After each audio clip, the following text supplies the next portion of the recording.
I'm going to talk to Pete for a while, and from time to time we're going to pause, maybe, and I'll talk to you guys, and we'll pretend that Pete's kind of slipped off into the next room and he's eavesdropping, and then I'll come back to Pete as though, you know, I've just popped out or something. So, and I'm happy for you to laugh or whatever, but I don't want you to say anything unless I invite questions and stuff. Is that fair enough? Okay, great. I'd say, and it's all going to be confidential, but of course we're filming it, and so there's absolutely no hope of that. Does that make sense? You can use the traditional head noddy, head shaky, what the fuck gestures to respond. Is that the international gesture of what the fuck? Yeah. Pete, welcome. Thank you. And remind me, what is it that you'd like to do, change, look at? What has you here? So what I said to you back there was when you asked us to put our hands up about who doesn't like selling, and I'm definitely on that spectrum. And as I said to you, what I tend to do is I get very connected with the client, and we're talking and we're doing great stuff together, and then they say, yeah, I'd love to work with you, how much is it? And then I pop right out, and it's almost like a physical disconnect, and just shoot out, and then it's like, and then, you know, so, and I've done that 3 times in the last 3 weeks, so. That's an expensive habit. It is, yeah. Well, and so, my guess is that when you pop out of connection with the person, then my guess would be that the stuff you say isn't that leveraged. It doesn't, and they probably cool off quite quickly. Yeah. I was thinking about it when I was sat there before I came up, and using the analogy of the cat and the cheese, the mouse. You know, it's like really good cheese, and then suddenly the cat shows up, and they go, whoa, cat. So. Well, it's interesting because it's almost like good cheese, and then you put a cat costume on. Because the only reason that they're liking the cheese, to extend the metaphor, is because they're feeling a genuine connection with who you really are. Like, you can't fake connection. It's not possible. You can fake rapport, you can do things but the feeling of connection, the feeling of really being seen and seeing who someone is and really listening and really kind of tuning into them, that can't be faked. So here's my question for you, Pete. What's your theory about why that happens? I get a pin in my head about it. So typically a bunch of thoughts have run through my head, like, you know, okay, now I've got to tell them how much it is, and this is the crunch bit, because this is where I either get paid or don't get paid, and it's like, so I'm thinking, can they afford this? Is this right? You know, are they going to be okay with this? And, you know, and all that happens as I'm talking to them. So yeah, and a couple of times I've seen quite a physical reaction of like. So I know there's something there, because, you know, there's the instant where you can see that they're really into it, and they're really, you know, the connection's there and the possibilities are all there, and then suddenly it's that. Now, why do you think that is? Why does it happen?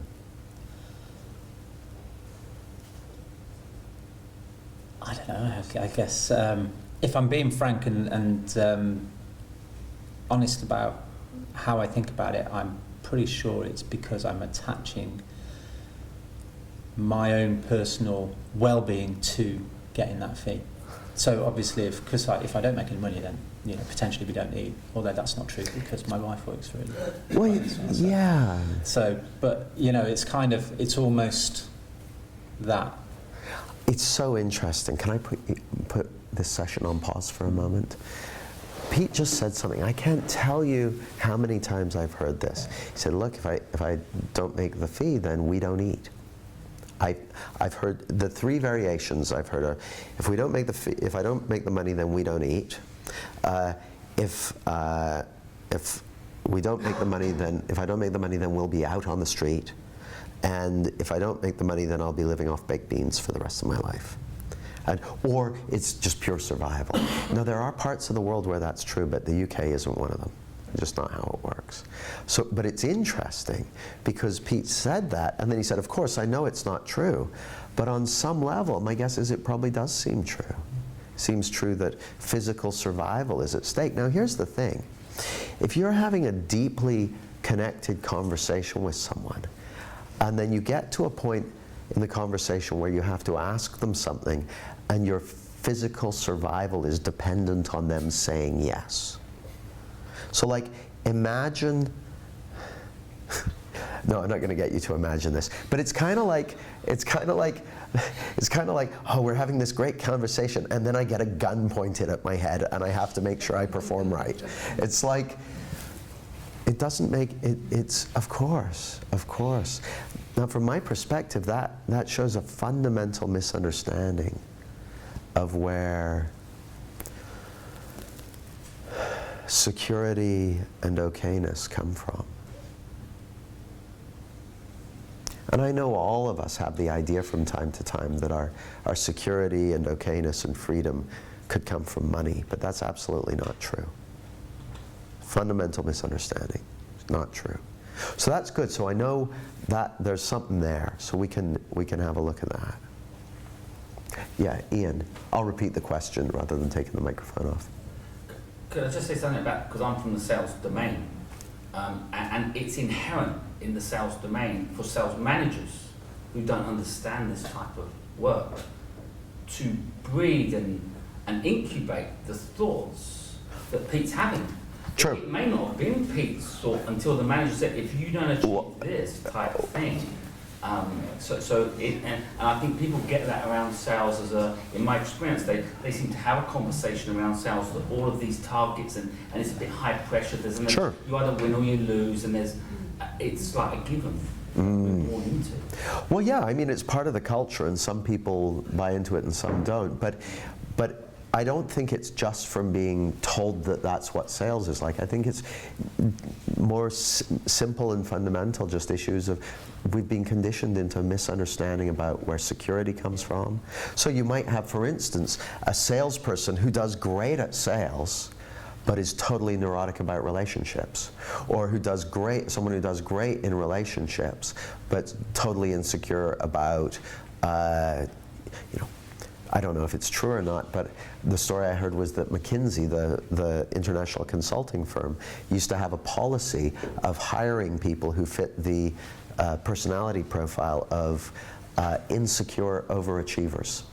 Overachievers with low self-esteem, because they knew that they would work super hard to prove that they were good enough.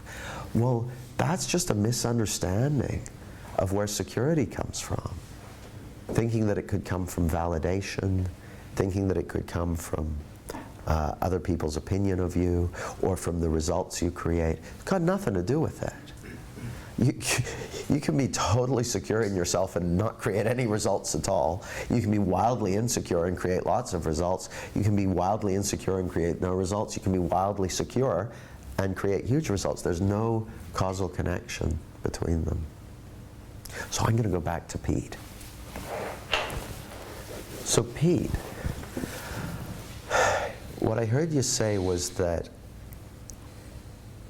you think that your security, your ability to buy food for the next month or something, that significant, survival factors are going to be dependent on that person saying yes to you. Now, how does that make sense?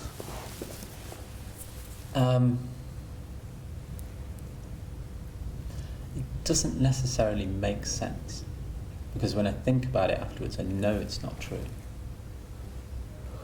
But in the moment, it feels true. Now, in the moment, I get it, it feels true. In the moment, where does it seem like those feelings are coming from? Now, when I say where, I don't mean where in your body. I mean, what does it seem like those feelings are letting you know about?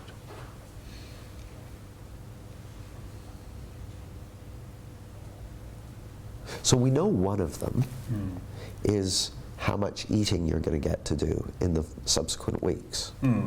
So that's one of them. So I can start the bidding. So the question in this,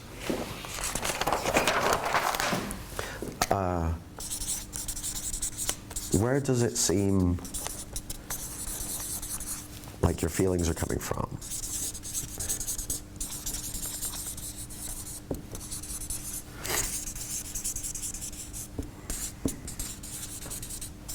And we know that one of the answers is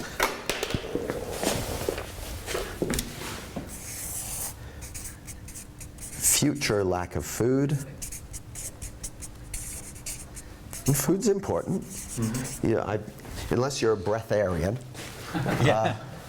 who don't do so well under laboratory conditions, but yeah, unless you're a breatharian, food's important. So where else? Okay. So I suppose really the future lack of food is a bit of a red herring. So, but it's, I guess I run an awful lot of scenarios all at once that, if I get the feed, then it's going to be great because I'll be able to do X, Y, Z, and... So, future opportunities? Yeah. Great. For fun, fame, and excitement? And then if I don't get it, future lack of all of those things plus, the impact that it has on my family, etc. So, future negative impact on family.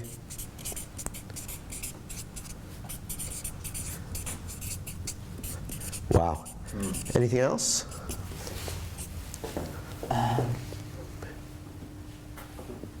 I mean, that's good to be getting on with. Yeah. I suppose there's things like reputation and good standing and all those sort of things that you could... Reputation, plus or minus. Yeah. Anything else? It's probably enough to go. Probably enough. Now here's my sense. I'm gonna pause our conversation. My sense is, so here's Pete.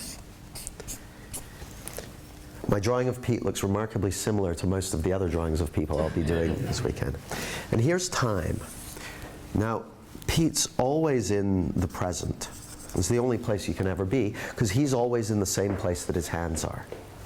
And there, we established that your hands are always in the present, right? Yes? No? Still not sure about it? So Pete's always in the present. But I would bet money that in that, so when he's really connected to his client, he's got nothing on his mind, so he's got clarity of thought, he's got a clear, fluid thought stream, nothing on his mind, feeling connected, because he's got nothing on his mind, he's feeling connected to them, he's calm or smooth, whatever you want to call it. And then they say, oh, this is great. How much are you going to want me to pay you? Or how much does it cost? Or whatever. And immediately, Pete gets feelings. And it seems to Pete that those feelings are coming to him from the future. Now, I know when I check with Pete, he's going to say, well, no, I know it's my thinking. But he's lying. Yeah. So I'm gonna. So the issue isn't. See, here's the thing, and this is so essential. Strange as it may sound, the issue isn't that Pete has some uncomfortable feelings that are letting him know that he's got some uncomfortable thinking. That's actually a really useful feedback mechanism. It's really good to know what kind of thinking you're in the moment. And your feelings will always let you know exactly what kind of thinking you're in. If you're in, so one of my personality characteristics, which you can confirm with Nikki Owen, is that I'm sometimes a bit nippy. Sometimes I get a bit irritable, especially if things aren't just how I like them. Now Nikki will say to me, Jamie, you're being a bit nippy. And at first, when she says that, I'm like, well, I'm being a bit nippy because there's lots to be nippy about. Now, does anyone else notice that when you're feeling annoyed, there's a lot to be annoyed about? Yeah. Isn't that interesting? Have you ever noticed that when you're feeling grateful, there's a lot to be grateful for? Have you ever noticed that sometimes when you're feeling grateful, you're grateful for the things that you were previously annoyed about? That's because your feelings aren't letting you know about stuff. Your feelings aren't letting you know about the contents of your life and your circumstances and your future and your past. Your feelings don't know anything about your past or your future or the contents of your life. Your feelings only know about one thing, the principle of thought taking form in this moment. They know about one thing and one thing only. And on that subject, they're expert. They are the subject matter expert on the totality of your thinking in the moment. Your feelings are always giving you precise, real-time feedback on thought in the moment. But it seems like they're telling you about something else. So the issue isn't that Pete's feelings are giving him feedback on dodgy outside-in thinking. The issue isn't even that he's got dodgy outside-in thinking. That's fine too. You know, if I've got a head full of annoyed thinking, it's useful for me to know that I've got a head full of annoyed thinking. In fact, if I know I've got a head full of annoyed thinking, I can compensate for that and not make any important phone calls. So that's not an issue. The issue is that Pete thinks, yeah, it's got something to do with the future as well. Yeah, I know it's my thinking, but that future's got something to do with it too. It's some of the, I know it's probably 80 or 90% thinking, but it's 10% future. That's the problem. Now that's, just between you and me, that's not fucking possible. It doesn't work like that. That's not real. Now, I'm going to say that that's bonkers, but it happens to me too. It looks real, but it's not real. It's not possible to feel something from the future. Not without a time machine anyway. I don't think they exist yet. And if they will exist sometime in the future, why haven't someone come back and told us about them? So anyway, that's just not possible. That there is a steel doorway that means like you're always going to be feeling thought in the moment. You're never going to feel anything other than thought, and that's fine. And the only issue is it sometimes seems like our feelings are coming from somewhere other than thought. So I'm going to talk to Pete again. Okay. So I get it. It seems like your feelings are letting you know about future scenarios and what if it goes well? What if it goes badly? What about the baked beans situation? What if we don't have anything to eat? What about... So there's all that stuff, and it seems like that future stuff has something to do with it. And what I'm suggesting to you is that that's absolutely not possible. What do you make of that?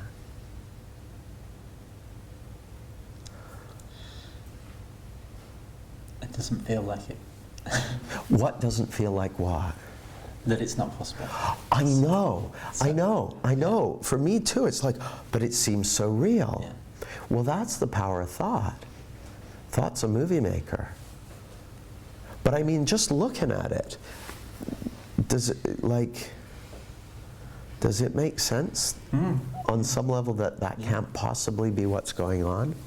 Yeah. Good. Just for fullness of information, I was also, while you were doing that bit, I was thinking you need to do the same on the other side as well. Same with the past. Yeah, past. Because they're both there. So. Well, or they seem like they are. Yeah. That's not possible either. I know. They're ideas. But the only place you can feel an idea is the same only place you can feel a billiard ball, which is right now.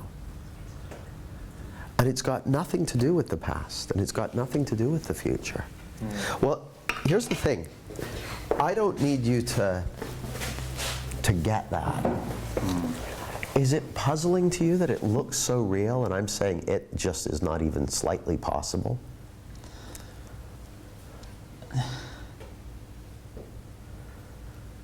it's just a really good illusion, I think.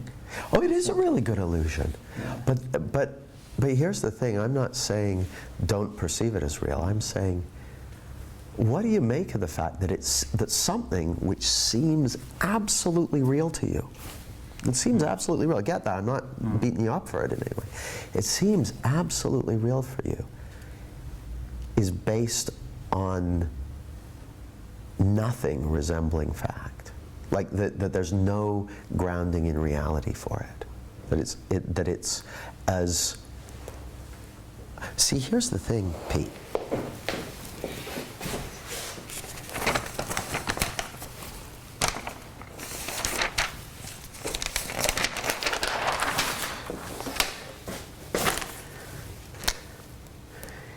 If you look at, they used to think the Earth was flat, which was bad for sailors, we remember. People used to think the Earth was flat, but it never was.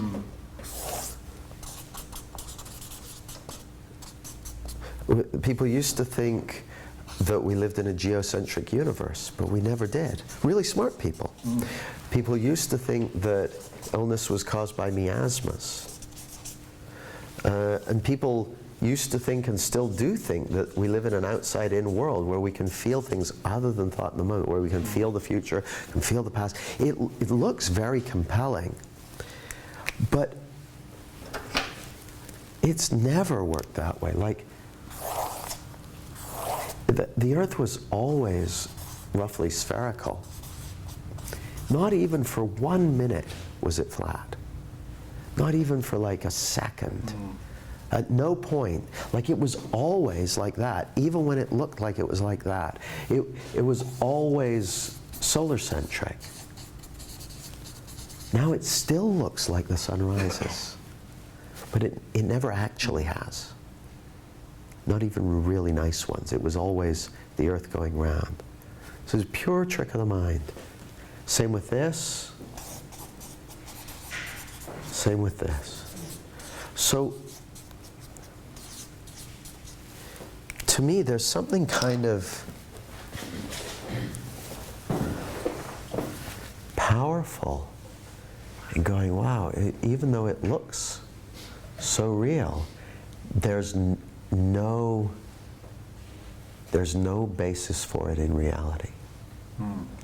Well, that's kind of cool. Because, see, the thing is, if people have been doing a lot of their decision making based on an illusion, you don't have to take the illusion into account. Just like when you're driving down the motorway, like, you know those highway mirages? They look real.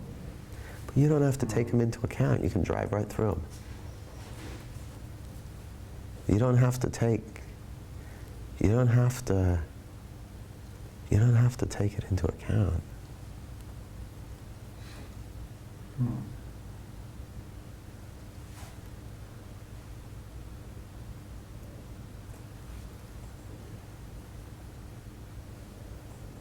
There's something kind of potentially liberating about that. You don't need to fix an illusion. Like when you're driving down the motorway on a hot day, you don't need to stop it from looking like water in the road, or like there's some kind of mirage. You don't have to do anything about it. You don't even have to. It doesn't matter. Like, it still looks like the sun rises, but it doesn't matter.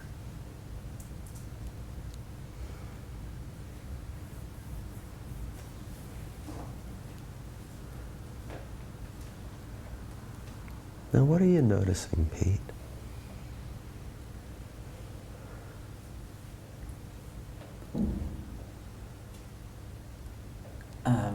Kind of a confusion going on inside this. Good. So, yeah.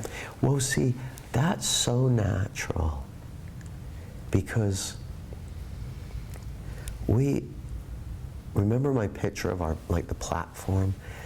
That's like the model, the logic that we've all used to make sense of reality.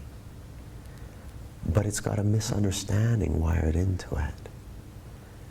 And as you fall out of this misunderstanding, you create space for something new to emerge, an understanding that's more aligned with how life already works. See, speaking to you as a coach, knowing that you've got reality on your side really makes it a lot easier to do powerful work with people. Do you know what I've got running through my head at the moment is, you know, the impossible square? Is it an Illusion. MC Escher type thing? I don't Yeah, know. where the perspective's all wrong and it looks complete, but then when you turn it slightly, it's not. I know that kind of thing. I don't know if I know sort the of exact illusion, one. or the car advert where it drives through the bollards, because the bollards aren't really there, they're drawings on the floor. I haven't seen it. I should So- watch TV sometime. It sounds great. So it's kind of like that. It's like the three-dimensional drawings that you see that they're just drawings. Yeah. And then when you get up close, they look nothing like it. Or like the rugby. Did you watch rugby last night? No telly. So typically, I made some rugby, off-color comments on your Yeah. Facebook page about it, and I thought Did better you? of them and removed them. Oh, there you go.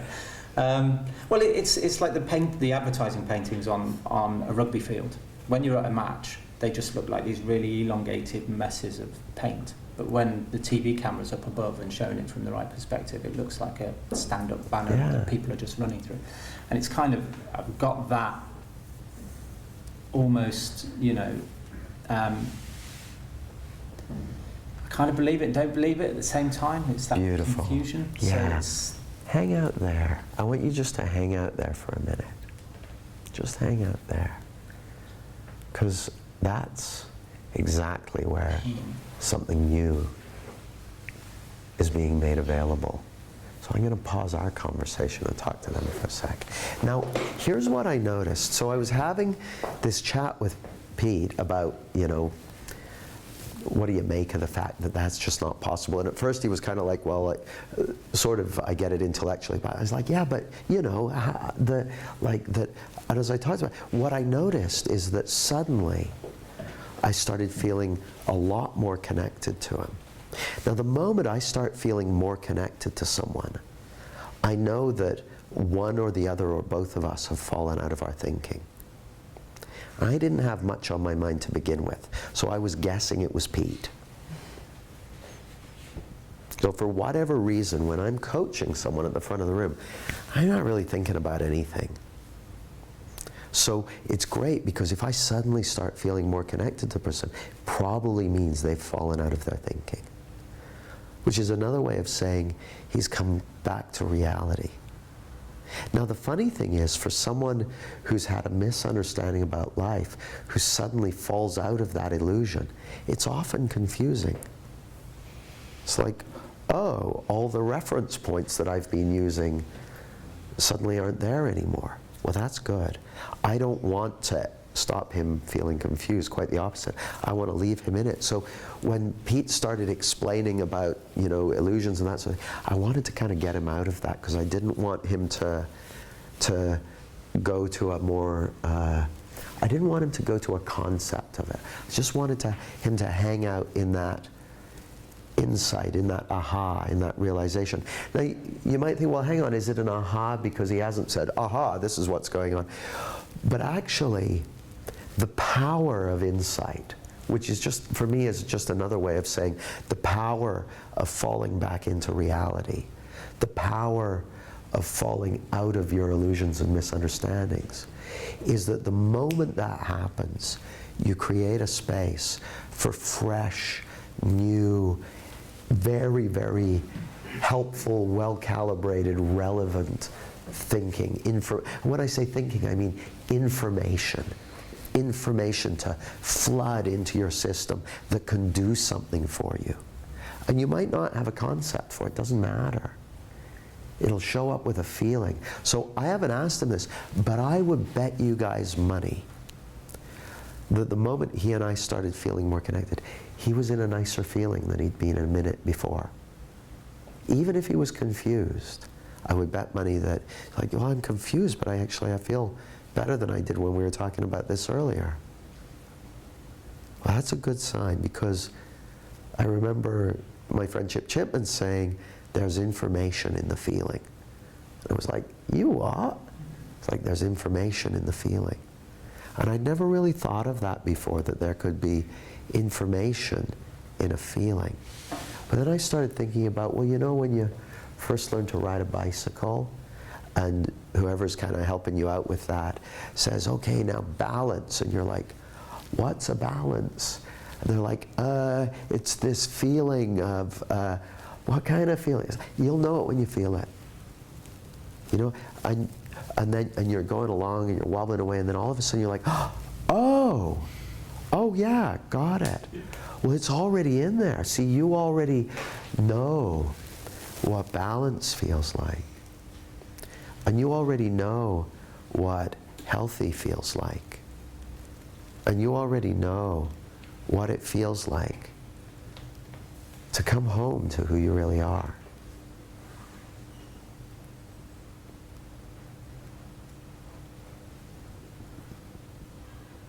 So I'm going to go back to Pete and see how we're doing. Pete, I was just talking about you. How's it going? Good. Good. Good. Yeah. Yeah. Still doing a lot of thinking. Well, that's okay. So, That's okay. There's nothing wrong with thinking. I want to say that. There's nothing wrong with thinking. Who's ever been given the advice, don't think about it? How easy is that? It's okay. That doesn't matter. But I want to draw a distinction.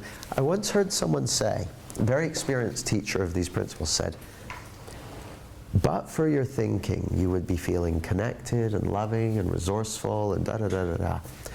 And I reflected on that for years. I thought, that's not true. That's not correct. But for a misunderstanding, you would be feeling loving, connected, resourceful, capable, happy, all that stuff. And we all sometimes get caught up in a misunderstanding. But that's okay, because we can see through them as well. So now, do you have any questions for me about this? Because I'm going to get you guys doing an exercise in a sec. Do you guys have any questions for me? Yeah, Nicole. Let me give you the microphone. Oh, do you need to switch? Oh, Nicole's going first. No, but I'm here for you, Nicole. Rather than it necessarily being a question, it's just, I suppose, an insight that you're saying, you know, but for your thinking and are thinking about thought, and are how we judge thought as negative or as positive, and that we're trying to get, you know, more of the good and less of the bad. Yeah. And it's just neutral. It's totally neutral. There's no good thinking, bad thinking in this. It's either we're seeing that we're living in the feeling of thought in the moment, or we're not. We're caught up in the misunderstanding. If we're caught up in the misunderstanding, the best thing we got going for us is falling back out of it. And that'll happen. We're set up to fall back out of misunderstanding and into the present. Yeah. And if we don't judge it and resist it and try and change it, and you know, I've heard you say get your fingers in the machinery and try and tinker with it, it's a self-resetting system. It really is, but the good news is, like, you probably sometimes will try and tinker with it and play with it and change how you feel and that sort of thing. But that's okay, because it'll still reset itself, so you can relax. You don't even have to judge your propensity to tinker with it. It's okay. It's all neutral. Put thinking on your thinking about your thinking exactly. about It's all neutral. It's all neutral. Yeah, beautiful. Thank you. Yeah. Hi Jamie, Cormac by the way, sorry I was late earlier. Great to see you, Cormac. Sorry. I'm just interested in, I suppose, what you're doing. I mean, you said at the beginning your mind was clear and you were just going to go with the moment. But in helping to change Pete's beliefs, are you dealing on a purely intellectual level, or are you using some of the kind of things you would have done in your earlier days with NLP and so on? Oh, well, okay, so this is a great question. So a couple of things. The number one, my objective, if you like, in being with Pete and working with Pete is to, I know that what he's up against is a misunderstanding of where his experience is coming from. Like, it looked to him, it genuinely looked to him, it genuinely seemed to him like he was up against these, past and future sources of challenge and difficulty and all that stuff. Well, I'm not even trying to change his beliefs. Like, you'll have heard, I'm not even digging into what are his beliefs and, oh, that's a limiting belief, bad belief. I'm not even doing that. I'm just listening to how does he see it? What does it look like to him? Where does it seem like he's coming from? And then doing my best to help point him in the direction of how it really works. Now, I assume that everything I've ever learned will be available to me and potentially of service in conversing with Pete. But here's the thing that is, in that session, the thing that was most useful for me was my ability to feel connected to Pete and use that as a kind of calibration tool. Well, I never used to have that when I was doing NLP and hypnosis. I didn't feel connected to anyone. I was good at getting a rapport with people. I could match my blink rate to their nostril hairs or whatever, but I didn't have the feeling of connection, and so I wasn't calibrating off that. Now, the thing that's different here is I know that there's already a way that it works. There's already how it works, which is Pete and everyone else on this planet, including me, we're all living in the feeling of thought in the moment. And I absolutely know that because here's the thing. Who's digested some food in the last week? Everyone. Everyone. Now, that's because you know how to digest food. Now, you've never gone to a course on how to digest food. You've never made a list of things to remember when digesting food. My guess is, if I said, do you know how to digest food? You would have to go, well, I guess so, but I haven't really been privy to the process. But you do. Your body knows how to do it. You already know how that works. You know what's involved with it. And for those of you who've ever been pregnant, my guess is your body not only knew how to digest food, but knew exactly what you needed to eat to build a new baby. Who's been pregnant and had the experience of, I don't know, eating peanut butter and gherkins and coal? Did you have that experience that suddenly your preferences for food change? That's because your body knows how to choose the correct ingredients to make a baby. That's all, that knowledge is already in there. So your body knows a lot about life and about nature by virtue of the fact that you're like if you run down a flight of stairs and your pulse rate changes and your breathing changes, that's because there's a ton of stuff that you already know how to do at the deepest level, that you know it so deeply that you don't even have to think about it. Well, just like the body knows how the body works, at the deepest level your mind knows how the mind works. Your mind already knows this. Your mind already knows how reality is being created. And you've got some ideas and beliefs that may be counter to that, me too. But how it really works is already in there. It's already in there. So I've kind of got the deck stacked in my favor when I'm working with people, because all I need to do is kind of point them in the right direction. And sooner or later, they're going to fall out of their thinking and into the moment. Now, I'd say it's absolutely not an intellectual exercise, because what they'll be trying to do usually is so there's reality, there's like Pete or any client has their intellect, which is a brilliant 3D or 4D filing system for life. And it's got jillions of things in it. It's very clever, and it's good at matching things up, and it's really good, and it's brilliant. I mean, you've all got so much information in your intellect. You can win trivia quizzes and and you've got all kinds of theories about life and about people and what's right and what's wrong and belief systems and value systems. You've got tons of that. That's your intellect. And then there's life, and life is about a jillion times bigger than your intellect. Reality is a jillion times bigger than your real intellect. So you're never going to fit reality into your intellect. You don't fit reality into your intellect. You get an insight, and then maybe later your intellect will get expanded to include it. But yeah, so I'm not trying to have this make sense intellectually. What I'm dancing around for is a shift in feeling that comes when their intellect kind of goes, this is, oh fuck it.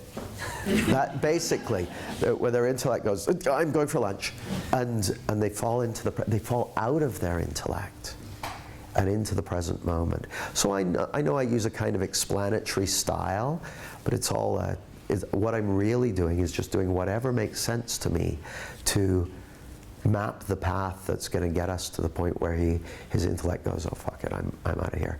And he falls into the present moment and sees something more deeply for life. Now, how I work with one person may be very different from how I work with the next person. Or it may be very similar. But I never really know. I'm just going with what comes up and what makes sense in the moment. So any other questions for me? Yeah, Russell. Let's just get the microphone over. It was just, are you going to carry on with Pete? Because I expressed my nervousness, my fear you're going to leave it there and move on to something else. Because what Pete was saying was as if he was speaking exactly what was in my head, moment to moment, even to the point of confusion. And I've got a feel of, can we carry on with this? My fear was you're going to stop and move on to something else. Now, where does it seem like those feelings are coming from, Russell? Does it seem like those feelings are coming from a future where I don't carry on with Pete? Yeah. So let's just check this out. So we've got now, we've got the future, got Russell feeling a bunch of feelings. And it seems like those feelings are letting you know about a future where I am derelict of my duty to finish the job. What else? What is it that, or is it the consequences of what if Jamie doesn't figure this out and I'm left in perpetual confusion, confused forever? Missing the opportunity of the insight is going to make a difference. Yeah, missed opportunity of insight. Oh man. I'm a bad trainer.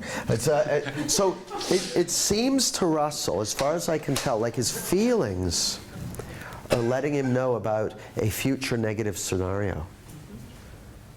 Well, what I'm saying is that's not possible. That's just here in reality, that there's no mechanism by which that can happen. There's no mechanism by which those feelings can be coming from that future scenario to the present. Now, I'm guessing, Russell, because Russell's been around, stuff around the mind and that. He would say, well, I know that, Jamie. I get that.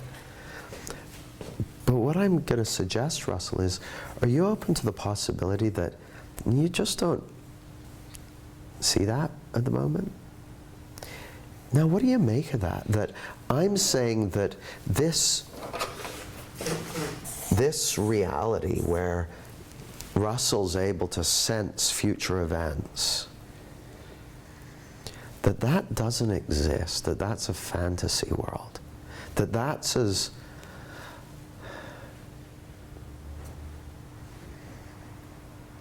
when you're a kid, did you ever think there was like a monster in your closet? Or, yeah, me too. There wasn't, because there's no such thing as monsters. They don't exist. You can take the monster in a closet issue right off the list. Now, things like bad wiring or, rotten food, there's all kinds of things that do exist, but monsters in the closet, they don't exist. So it's possible to feel freaked out about them, but it's not possible for them to hurt you, because they're not there. They're made up. They're an illusion. And what I'm saying is that future where you get left high and dry is not real. It's a fantasy. It's non-existent. And that is puzzling. And that is confusing, that something which could seem so real has no grounding in reality whatsoever. Like, to those of us who have, done okay at school and that sort of thing, it's kind of an affront. It's like, well, hang on a second, Jamie. I did well on all my can you tell the difference between reality and make-believe exams, and I've got a good track record of not being delusional. Are you seriously telling me that a whole bunch of my life is grounded in complete balloon juice? Something that's absolutely not possible. And yes, I am, is the answer. Now that, to me, when I first got pointed to this, that gave me pause. I'm like, wow. It was kind of humbling. It's like, wow, I've been living much of my life responding to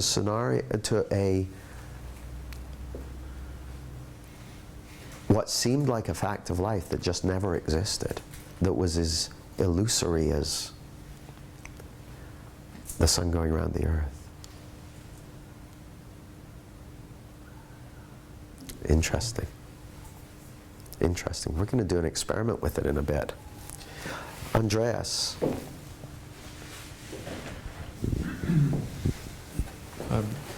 What do you say to people who, I don't know if you've gotten the question, but if someone would ask you that, then if they say, well, this is just like mindfulness, this is mindfulness. Well, yeah, people what's often the difference, say that. similarities?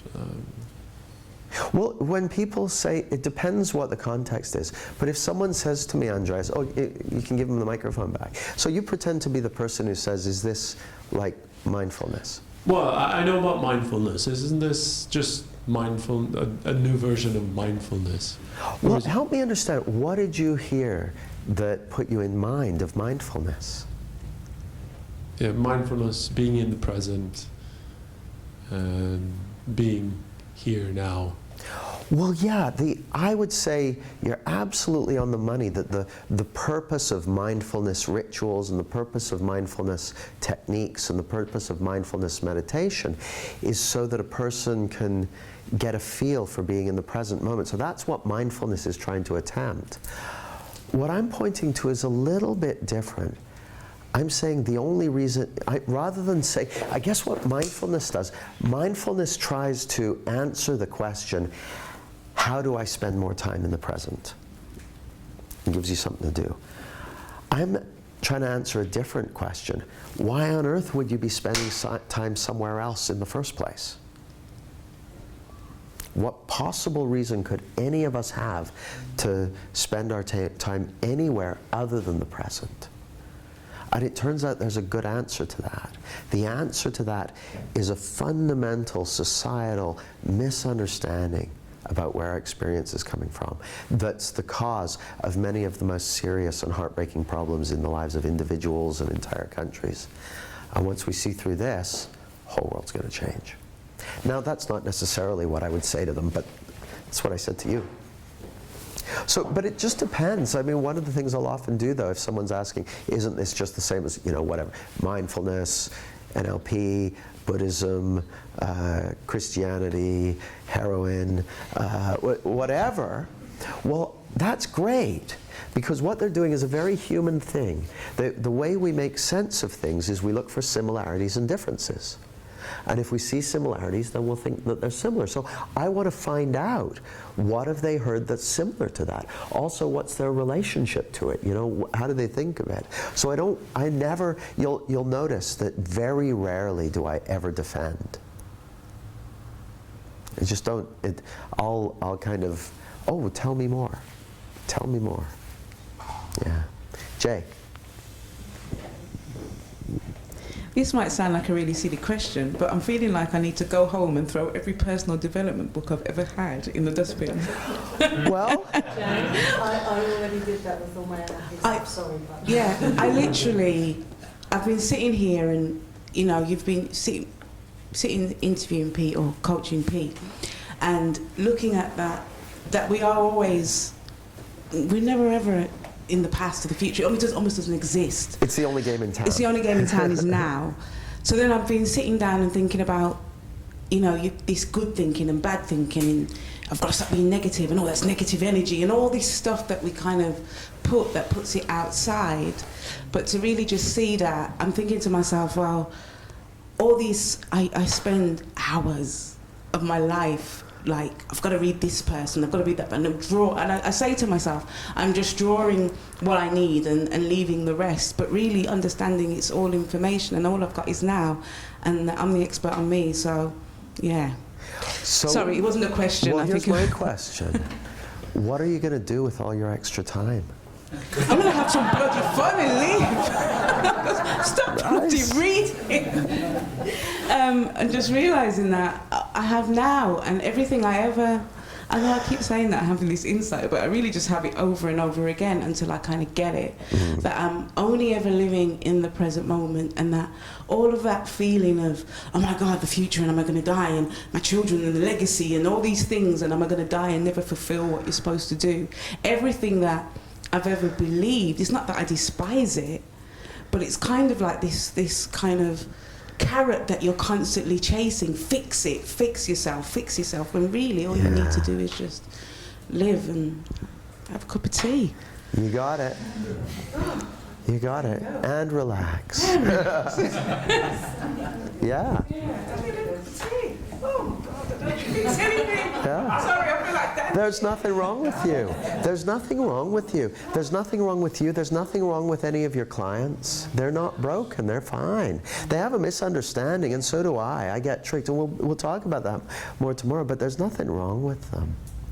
So here's what I want you to do. Russell, I'm not going to finish Pete's thing, because here's the funny thing. For something like this, as soon as he fell out of his thinking, I'm like, oh, good, this will be interesting. That's progress from my perspective. Now I'll check back in with him and see if he's got anything to report. But I may leave that even till after lunch. Or maybe I'll ask him now. You got anything to report, Pete? Yeah. Okay, yeah. Well, first of all, when you said about would Jamie finish, I had the feeling in the sense that he had.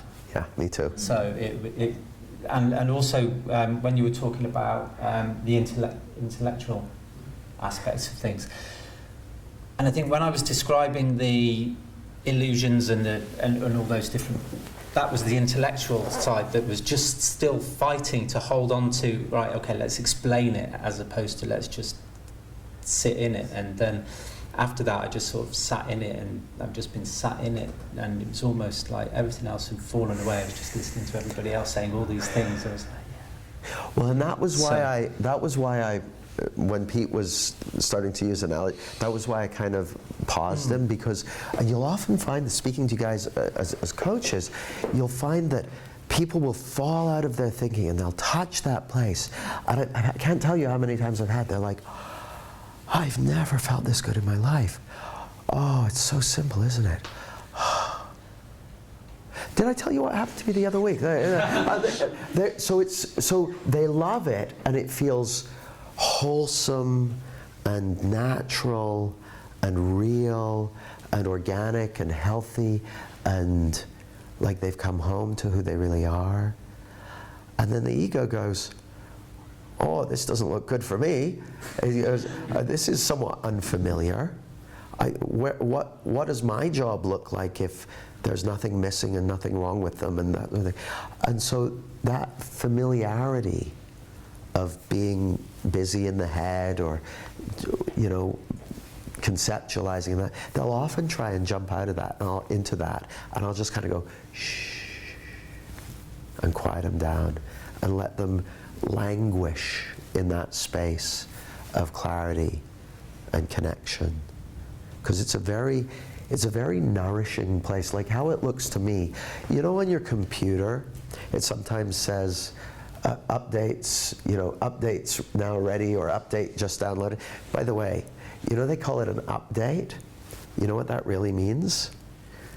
It means we've identified a number of really serious security flaws. Please download this immediately. But here's the thing, you know the little thing on the thing, it says update now installed, or update installing, and it says click here for more info, and you click on it and it says release 1.375 is, you know, correcting the following challenges, and it's got a little bit of blurb about it. Well, that's not the update.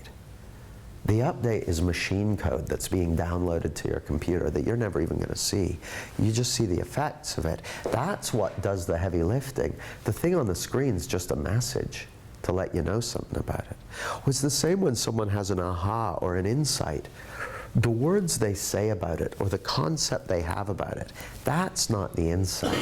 The insight is the download of fresh perceptual matter.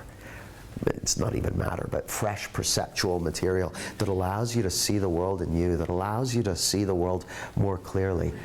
And that comes with a feeling. And the little, oh, I saw that, you know, what Jay said, oh, I saw that we've only got now. And people are like, well, that's not a new insight. You said that last week. It's like, yeah, but that's not the insight. The insight is the new information that's arriving. And that's why, and I bet a lot of you have had that. Have you had the same insight like a ton of different times? Yeah, but it's not the same insight. It's fresh, new information updating your perceptual system. And just because it's got the same label on it doesn't mean it's the same insight. It's fresh and new every time. So yeah, that was my sense. The moment I got into that deeper space and then quieted Pete down when he went a little bit conceptual, it's purely because when people get into that deeper feeling, that's when the update's happening, so I want to keep them there. Yeah. I just wanted to say that what that reminded me also of was when that's happened to me, then my intellect kicks in because I'm scared that I'm not going to be able to hold on to the insight, and I'm not going to be able to get back to that place. Yeah. And yeah. I'm now beginning to see that that's not going to happen. But go ahead. No, but when Pete was describing, oh yeah, no, and it's like this, and it reminds me of that, and it was only afterwards when you said, oh no, actually I wanted to get him out of that place. Yeah. I was like, really? Why? You know, and it's because I could relate to that for maybe a different reason, which was, oh yeah, but you want to understand it, you want to hold on to it so that you'll be able to get there the next time. And I really liked what you said about, actually no, I want him to connect to that feeling rather than trying to work it out and write it down or go, oh yeah, well it's like that. You know, so it was great. You don't have to remember insights. They're there. They're downloaded. They're installed. Your consciousness can only ever increase. It can never go down.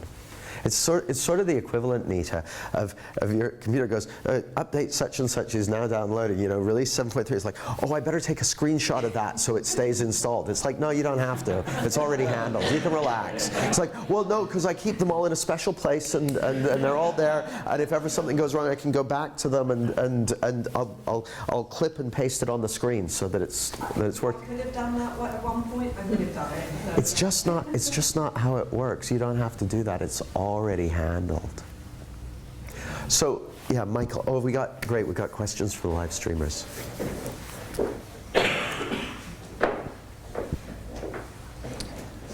Yeah, Alison asks, well, if I can be in situations where I'm thinking confident thoughts and feeling very confident, but I noticed I have a racing heart or my voice goes, where does that come from?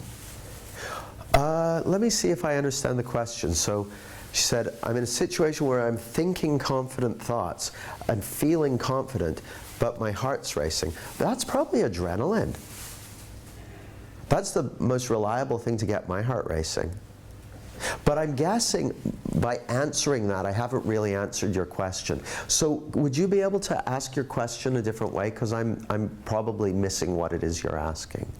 So we'll loop back. And if we could go to one from Mary that asks... Hi Mary, hi Alison. That she says, okay, so I get that it isn't real, however, it still feels real. How do I deal with that? Well now, here's the thing, and I say this with the deepest respect, Mary. Are you open to the possibility that you don't get that it isn't real?